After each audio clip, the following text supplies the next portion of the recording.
At the simplest level, cancer or cancer cells are cells that have lost the ability to follow the normal control that the body exerts on all cells.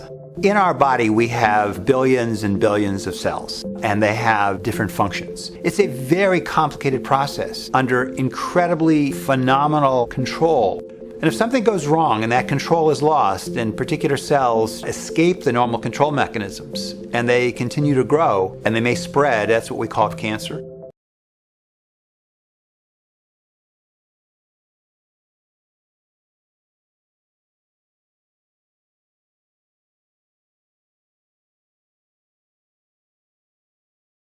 So first, why don't you guys just tell us, just give an overview of your story, with cancer and what's happened. Okay. So around October, I started feeling sick, really tired, exhausted, and I was running some low-grade fevers every day, just about every day. And so I went in on, I believe it was November the 6th, to a urgent care place, got blood work done.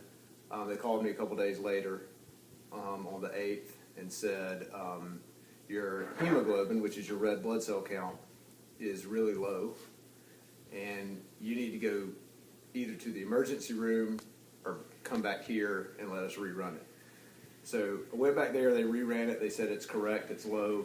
A couple days later, I went into the emergency room because I was just feeling terrible. It felt like I was going to pass out when I was sitting down.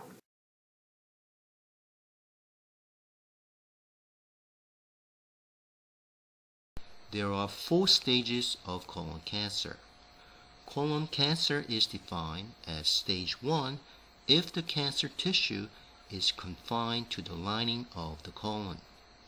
In stage 2 colon cancer, the cancer tissue has invaded the layers of colonic wall but has not yet spread beyond the wall.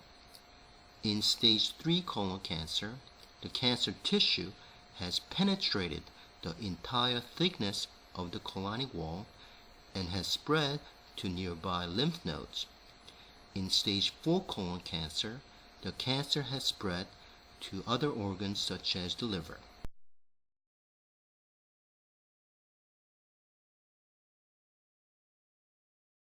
And a couple hours later came in and told me that that I had a mass in my colon and it had spread to my liver.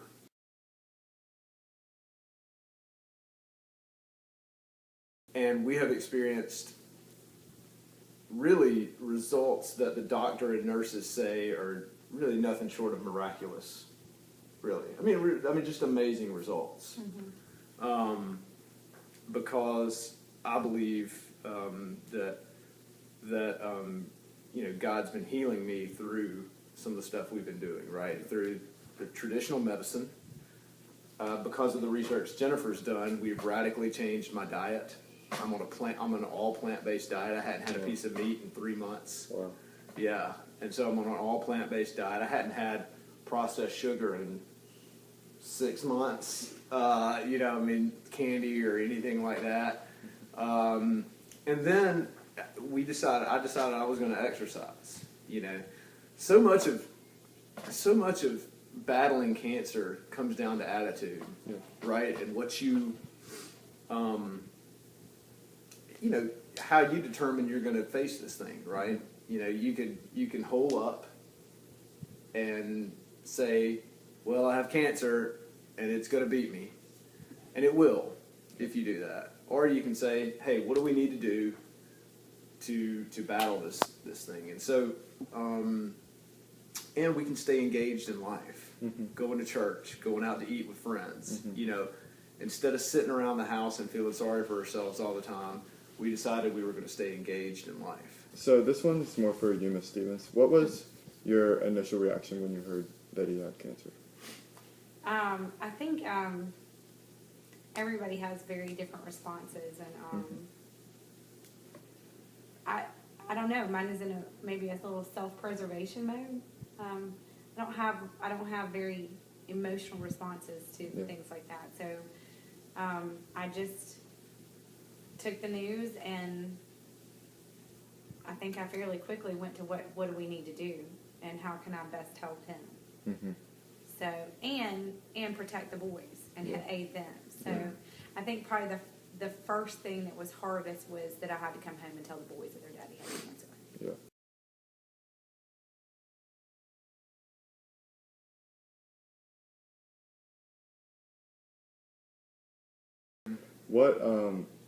What different, like, what types of people, like, what friends in your family have really? I'll let her answer this. Okay, so I'm gonna, first off, the meals are huge. People feed us, and whether they can feed or accommodate Kirk's diet, if that's their gift and they know, then they do. If not, just feeding my family is huge, because my focus and my energy goes towards caring for him. And when we're out in public, it means he's okay.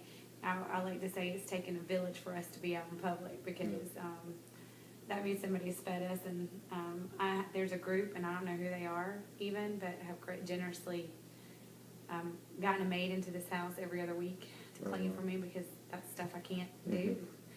I have and continue to be amazed at the people that are like, I'm going to Costco, I'm going to Whole Foods, and that are buying stuff that I need, because again, it's just not normal. My energy is so focused on caring for him, because in the past 6-7 months, I've had to learn all about cancer, the side effects of it, how to care for him, what I'm supposed to be watching for him, what labs mean, what blood work means, what marker numbers mean, what scans mean. I coordinate all his scheduling with his doctor's appointments. I also coordinate visitors for him, because I learned quickly how vital it was for him, as an extrovert, as you can tell, to see his friends and have people in front of him, and not just be sitting around thinking about how bad he feels all day.